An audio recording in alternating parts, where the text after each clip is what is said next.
What's going on? Just a quick video because I think I'm going to maiden this thing today. It's kind of fun, you know, that they pre-wired it all with all their little connectors and extensions, and it looks like there's like nothing in it. It looks really bare in there. I went ahead and they send along these connectors.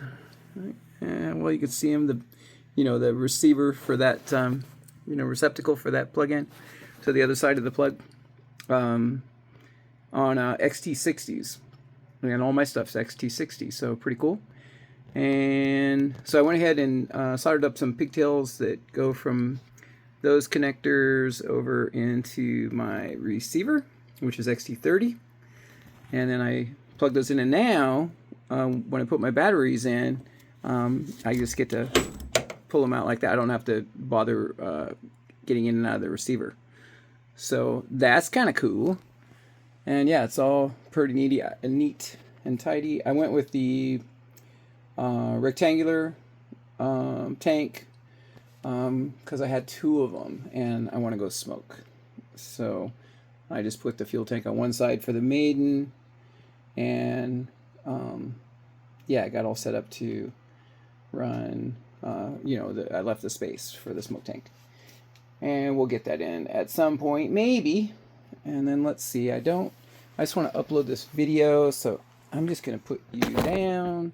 I want you to take a look at what it looks like right now. Just give me one quick second. This way so you can see all the stickers. All right. So, yeah, got the pants on. Like I said, comment to some guy asked about if I put pants on. When I'm assembling, I always put those on last so I don't, beat them all up, while you're moving around the shop working on it. Got the prop drilled, 2711. Got the spinner back plate drilled. Do you guys know? Everybody knows this but me, because I've got a bunch of Extreme Flight spinners through the last 3 years. And I always saw that arrow on the back plate, the spinner back plate, and I'm like, that doesn't make any sense. The whole thing's symmetrical. So you can drill it any which way, for hand propping, orientation.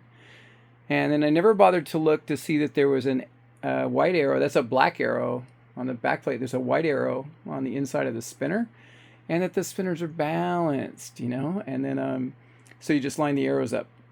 I'm sure everyone knows that but me, but I finally looked at that right. And then this is a Skywing spinner, so it doesn't have that, but I always balanced my spinners anyway. But yeah, that was pretty interesting. I like to balance it all together, my spinner, the spinner I'm going to use, the spinner back plate I'm going to use, and the prop I'm going to use, So I'll balance the prop, then I'll balance the spinner, then I'll balance them together on a Dubro balancer.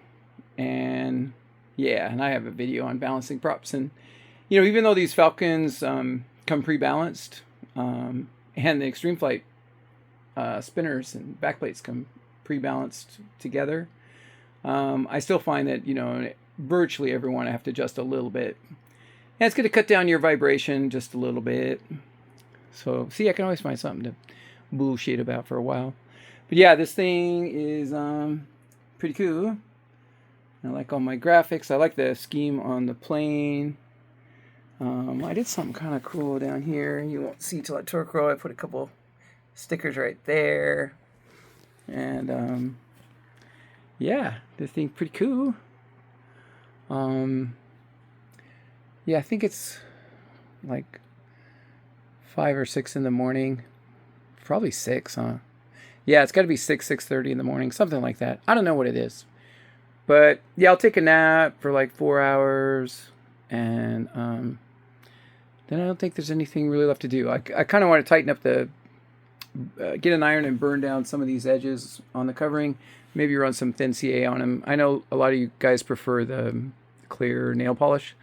I've just been using thin CA for so long, and it's never let me down, for keeping the covering down, for keeping things out, and then especially for keeping the smoke oil from penetrating. So yeah, either thing you want to use. But yeah, I'll probably take, at least a half hour to burn all these edges down with an iron, and then maybe another 15 minutes to get some thin CA around, just so I don't have any covering blow off on the maiden, which Skywing has been notorious for. Extreme Flight, no, I could just take them right off, but they have Ultra Coat. The Skywing's got the China Coat, but rumor has it that this is a improved China Coat here. But regardless, I'm going to get the edges burned down and catch some thin CA, at least on the little thin pointy edges, so none of that stuff blows up. And then I'll get all the edges eventually before I get the smoke system on there. So that's a lot of chit chat, but I'm just enjoying that view, that nice shiny colors, all the stickers. I like it. All right, Chris is going to be out there for the maiden, so if everything goes good, I'm always ready for a dry run. Imagine you guys are too. I'm always ready to not do a maiden. Like it's a brand new motor. See how that tunes out. See how it feels.